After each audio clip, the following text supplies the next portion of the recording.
السلام علیکم ورحمۃ اللہ وبرکاتہ۔ نحمدہ ونصلی ونسلم علی حبیب الکریم،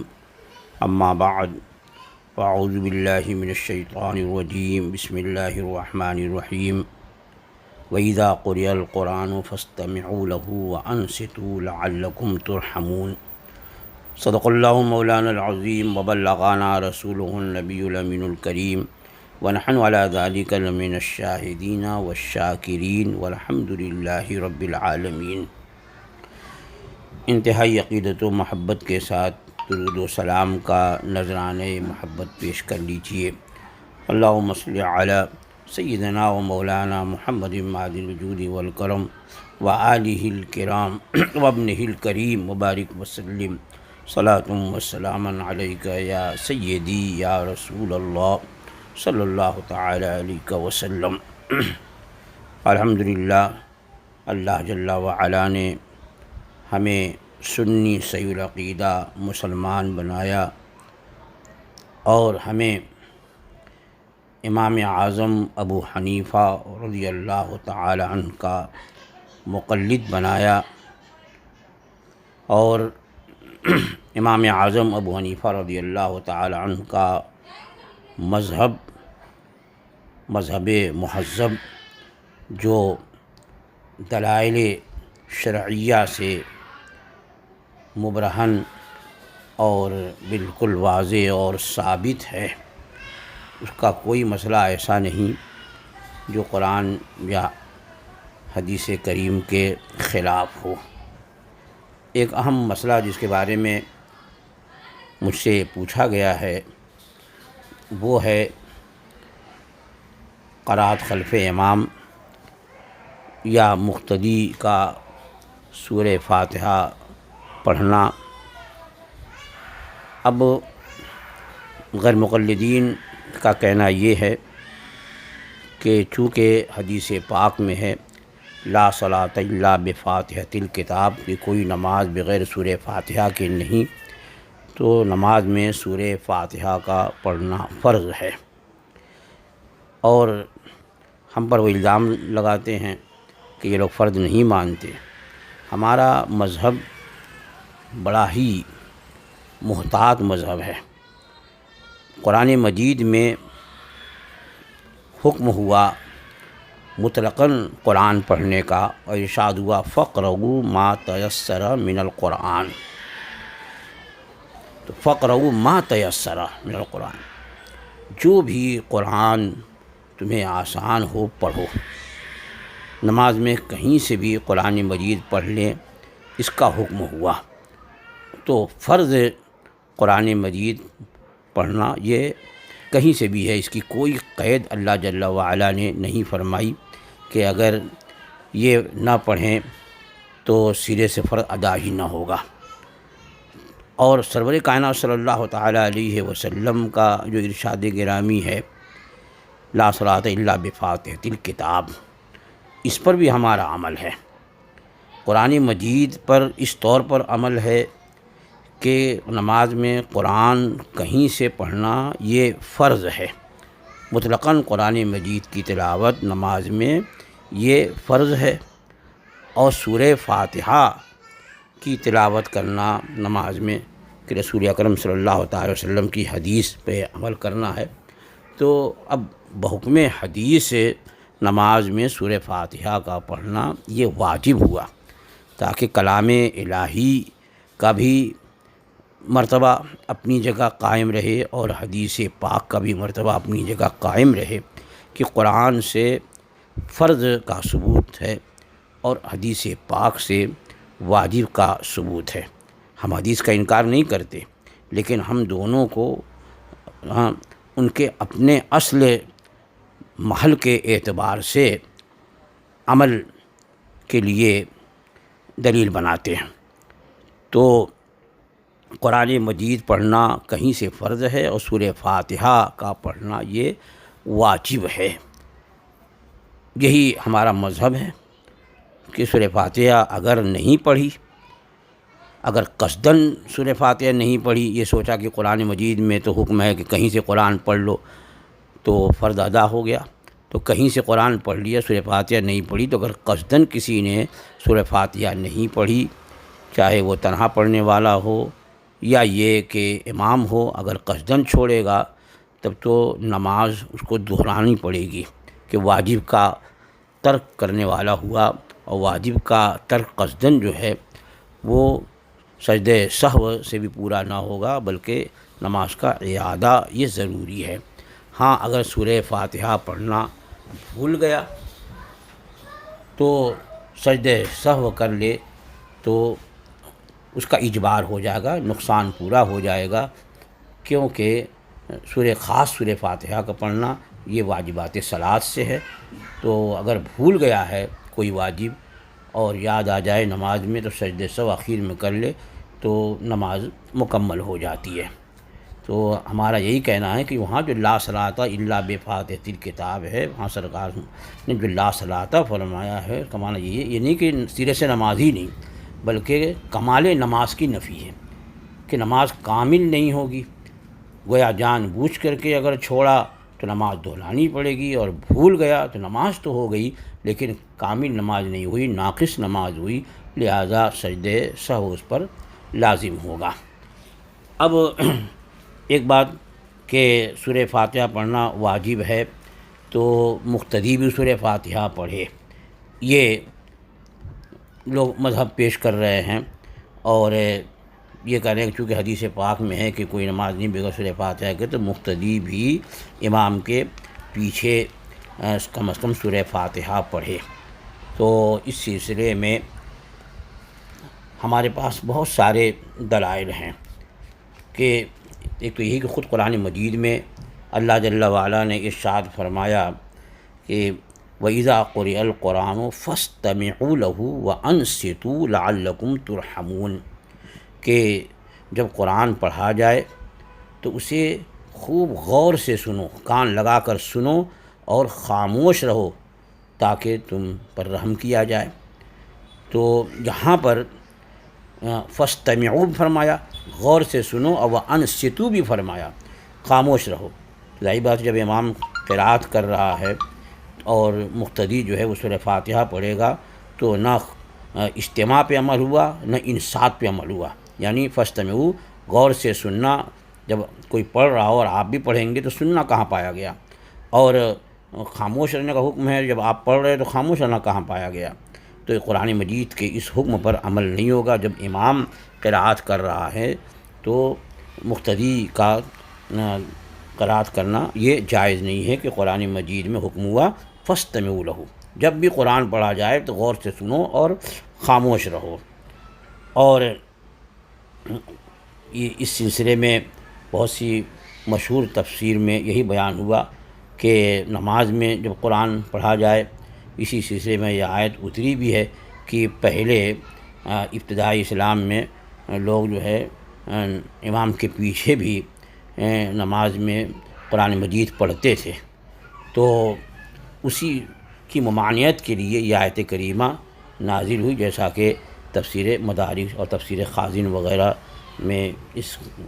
کو حوالے میں پیش کیا گیا ہے۔ اور دوسری بات یہ ہے کہ جب کسی کو امام بنایا تو امام کی قرأت ہی مقتدی کی قرأت ہے، یہ نہیں ہے کہ امام بھی قرأت کرے اور مقتدی بھی قرأت کرے۔ اب اس سلسلے میں خود مسلم شریف کی ایک حدیث ہے کہ حضرت ابوبکر نے سلمان سے پوچھا کہ ابو ہریرہ رضی اللہ تعالیٰ عنہ کی حدیث کیسی ہے، تو آپ نے فرمایا بالکل صحیح ہے، یعنی یہ حدیث کہ جب امام قرأت کرے تو تم خاموش رہو، یہ بالکل صحیح ہے۔ یہ مسلم شریف باب تشہد میں فرمایا گیا، اور ترمذی شریف میں فرمایا گیا کہ حضرت جابر رضی اللہ تعالیٰ عنہ سے روایت ہے کہ من صلی رکعۃ لم یقرأ فیہا بأم القرآن فلم یصلی الا ان یکون وراء الامام۔ ترمذی شریف میں ہے، یہ ساستہ میں سے ایک ہے۔ تو فرمایا گیا کہ جو کوئی نماز پڑھے اس میں سورہ فاتحہ نہ پڑھے، اس نے نماز ہی نہ پڑھی مگر یہ کہ امام کے پیچھے ہو، یعنی جب امام کے پیچھے ہو تو سورہ فاتحہ نہیں پڑھے، کیا فرمایا کہ من صلی رکعتن لم یقرأ فیہا بأم القرآن فلم یصلی، الا، پھر استثناء کر دیا، الا ان یکون وراء الامام، مگر یہ کہ وہ امام کے پیچھے ہو، یعنی اگر سورہ فاتحہ نہ پڑھے نماز میں تو اب وہ نماز مکمل نہیں ہے، مگر اس وقت مکمل ہے جب کہ امام کے پیچھے وہ ہو، یعنی امام کے پیچھے ہو تب سورہ فاتحہ نہیں پڑھنی ہے۔ اور اس حدیث کو امام ترمذی نے حدیث حسن اور صحیح کہا ہے۔ اور نسائی شریف میں حضرت ابو ہریرہ رضی اللہ تعالیٰ عنہ سے روایت ہے، قال رسول اللہ صلی اللہ تعالیٰ علیہ وسلم انما جعل الامام لیؤتم بہ فاذا کبر فکبروا واذا قرأ فانصتوا۔ یہ آپ خوب غور سے اس کو سن لیں، سرور کائنات صلی اللہ تعالی وسلم نے کیا ارشاد فرمایا۔ سرکار ارشاد فرماتے ہیں کہ امام اس لیے مقرر کیا گیا ہے، امام اس لیے بنایا گیا ہے کہ اس کی پیروی کی جائے، تو جب وہ تکبیر کہے تو تم بھی تکبیر کہو، اور جب وہ قرات کرے تو تم خاموش رہو۔ یا مطلقاً فرمایا، یہ نہیں فرمایا کہ جب سورہ فاتحہ پڑھے تو تم سورہ فاتحہ تم بھی پڑھو، بلکہ مطلقاً قرات قرآن کے بارے میں یہاں ارشاد ہوا ہے نسائی شریف میں کہ جب وہ قرات کرے تو تم خاموش رہو، وَإِذَا قَرَأَ فَأَنصِتُوا۔ تو اس طرح سے اور بھی حدیثیں ہیں۔ طحاوی شریف، تو طحاوی شریف میں حضرت جابر رضی اللہ تعالیٰ عنہ سے روایت ہے کہ ان النبی صلی اللہ تعالیٰ علیہ وسلم قال من کان لہ امام فقراءۃ الامام لہ قراءۃ۔ کتنا واضح ہے کہ سرکار فرماتے ہیں جس کا کوئی امام ہو تو امام کی قراءت اس کی قراءت ہے، یعنی امام جو پڑھا تو مقتدی کا پڑھنا ہوا، یعنی کہ اب مقتدی بھی پڑھے۔ تو قرآن شریف کی نماز میں جو تلاوت ہے اگر وہ کسی امام کے پیچھے ہے تو امام کا پڑھنا ہی مقتدی کا پڑھنا ہے، مقتدی الگ سے قرآن شریف چاہے وہ سورہ فاتحہ کیوں نہ ہو وہ نہیں پڑھے گا، اور یہی ہمارا مذہب ہے۔ اور بھی موطا امام محمد، یعنی یہ موطا امام محمد یہ تو بخاری شریف سے بہت پہلے کی کتاب ہے، تو اس میں یہ حدیث نقل فرمائی کہ ان نبی صلی اللہ تعالیٰ علیہ وسلم قال من کان لہ امام فقراءۃ الامام لہ قراءۃ، کہ سرور کائنات صلی اللہ تعالیٰ وسلم نے فرمایا کہ جس کا امام ہو تو امام کی قراءت اس کی قراءت ہے۔ امام اس کو آپ نے بنا لیا، تو اب امام نے قراءت کیا تو مقتدی کی قراءت ہو گئی۔ اب امام نے سورہ فاتحہ پڑھا تو مقتدی کا بھی سورہ فاتحہ پڑھنا ہو گیا، امام نے اس کے ساتھ سورہ ملایا تو مقتدی کا بھی سورہ ملانا ہوا، کیونکہ قراءت الامام قراءت من خلفہ، کہ امام کی قراءت اس کی بھی قراءت ہے جو اس کے پیچھے ہے، یعنی اس کے مقتدی کی بھی قراءت ہے۔ تو اس طرح سے حدیث پاک میں بالکل واضح انداز میں امام کی قراءت کو مقتدی کی قراءت فرمایا گیا۔ اور ایک مشہور مسئلہ یہ بھی ہے کہ اور اس میں شوافع غیر مقلد سب کا اتفاق ہے کہ کوئی شخص اس وقت جماعت میں پہنچا کہ امام رکوع میں چلا گیا، اس کو غور سے سنیے، امام رکوع میں چلا گیا تو اب جو آیا ہے وہ تکبیر تحریمہ کہہ کر کے ایک تکبیر کی مقدار ٹھہر کر کے رکوع میں چلا جائے گا۔ کوئی یہ نہیں کہتا کہ وہ تکبیر تحریمہ کہنے کے بعد سورہ فاتحہ پڑھے پھر رکوع میں جائے، بلکہ تکبیر تحریمہ کھڑا کہے اور اس کے بعد پھر اللہ اکبر کہتا ہوا رکوع میں جائے۔ اب امام کو اگر رکوع میں پا لیا تو اس نے وہ قراءت پا لی۔ اب ان سے پوچھا جائے جو لوگ کہتے ہیں کہ نماز میں ہر ایک کو سورہ فاتحہ پڑھنا فرض ہے، چاہے وہ مقتدی ہو اور چاہے منفرد ہو، تو مقتدی کے سلسلے میں اختلاف ہے۔ تو یہاں تو وہ مقتدی ہے، وہ آیا اور امام کو اس نے رکوع میں پایا اور تکبیر تحریمہ کہنے کے بعد وہ رکوع میں چلا گیا، اس نے کوئی قرآن مجید کا کوئی حصہ نہیں پڑھا اور قرآن سورہ فاتحہ نہیں پڑھی، اور سب یہ کہتے ہیں کہ اس نے وہ رکعت پا لی۔ تو اب ان سے پوچھا جائے کہ یہاں پر جب کہ آپ کہتے ہیں کہ سورہ فاتحہ پڑھنا مقتدی پر بھی فرض ہے، تو فرض چھوڑنے سے پھر وہ نماز وہ رکعت کیسے ہوئی؟ اس نے تو سورہ فاتحہ پڑھی نہیں۔ ہم جو ہے یہ کہتے ہیں کہ امام کی قراءت مقتدی کی قراءت ہے، لہٰذا جب امام نے قرات کر لی، اب مقتدی آیا اور تکبیر تحریمہ کرنے کے بعد اس نے امام کو رکوع میں پا لیا، تو چونکہ امام کی قرات مقتدی کی قرات ہے، اس لیے امام نے جب قرات کر لی تو مقتدی کی قرات ہو ہی گئی ہے، اب اس کو الگ سے قرات کرنے کی ضرورت نہیں ہے۔ یہ آپ بتاؤ کہ آپ نے کیسے کہا کہ اس کو رکعت مل گئی جبکہ وہ مقتدی نے تو سورہ فاتحہ نہیں پڑھی، قرآن مجید کا کوئی حصہ نہیں پڑھا؟ ہم تو یہ کہتے ہیں کہ مقتدی پر قرآن مجید کا کوئی حصہ پڑھنا، کوئی سورہ پڑھنا امام کے پیچھے جو ہے وہ فرض نہیں، بلکہ اس کے لیے درست ہی نہیں ہے، کیونکہ امام کی قرات مقتدی کی قرات ہے۔ تو اب اس حدیث کو پیش کرنا کہ لا صلاۃ الا بفاتحۃ الکتاب، تو اس کا وہ کیا جواب دیں گے یہاں پر؟ اگر اس سے مراد رسول اکرم صلی اللہ تعالیٰ علیہ وسلم کے اس ارشاد گرامی سے مراد یہ ہے کہ سرے سے نماز ہی نہیں ہوتی، سورہ فاتحہ اگر کسی نے نہیں پڑھی، جس نے نہیں پڑھی اس کی نماز ہی نہیں ہوئی، تو یہاں تو مقتدی نے نہیں پڑھی، لیکن حدیث سے ثابت ہے کہ امام کو اس نے رکوع میں پا لیا تو اس کو قرات مل گئی۔ تو اگر سورہ فاتحہ پڑھنا فرض تھا تو فرض چھوڑ کر کے اس کی نماز کیسے ہوگی؟ تو فرض اس نے چھوڑا، لہٰذا امام کے پیچھے مقتدی کو قرات نہیں کرنا ہے۔ امام تکبیر تحریمہ کہے، مقتدی بھی تکبیر تحریمہ کہیں گے، اور اگر امام نے قرات نہیں شروع کی ہے تو ثنا پڑھیں گے۔ اس کے بعد امام جب قرات چاہے بالسر کرے کہ بالجہر کرے، زور سے قرات کرے تب بھی خاموشی سے سنیں گے، اور آہستہ پڑھے تب بھی وہ خاموش رہیں گے، اس لیے کہ امام کی قرات مقتدی کی قرات ہے۔ ہاں، جب رکوع کی تکبیر کہے تو مقتدی بھی تکبیر کہتے ہوئے رکوع میں جائیں گے، رکوع کی تسبیح پڑھیں گے۔ جب وہ قومہ کرے گا تو اب قومے کے لیے وہ اگر سمیع اللہ لمن حمیدہ کہے گا تو مقتدی جو ہے وربنا ولک الحمد کہیں گے۔ تو اب اس طریقے سے قرات کے علاوہ اور جو ذکر ہے اور جو تکبیر ہے، وہ دعا ہے، وہ مقتدی بھی کرتا ہے، لیکن قرات اس لیے نہیں کرتا کہ امام کی قرات مقتدی کی قرات ہے۔ میرے خیال میں اتنے حوالے اور اس تفصیل کے بعد اب کسی طرح کا کنفیوژن نہیں رہنا چاہیے کہ ہمارا مذہب امام اعظم ابو حنیفہ رضی اللہ تعالی عنہ یہ بالکل صحیح ہے اور قرآن اور حدیث سے ثابت ہے۔ بے شک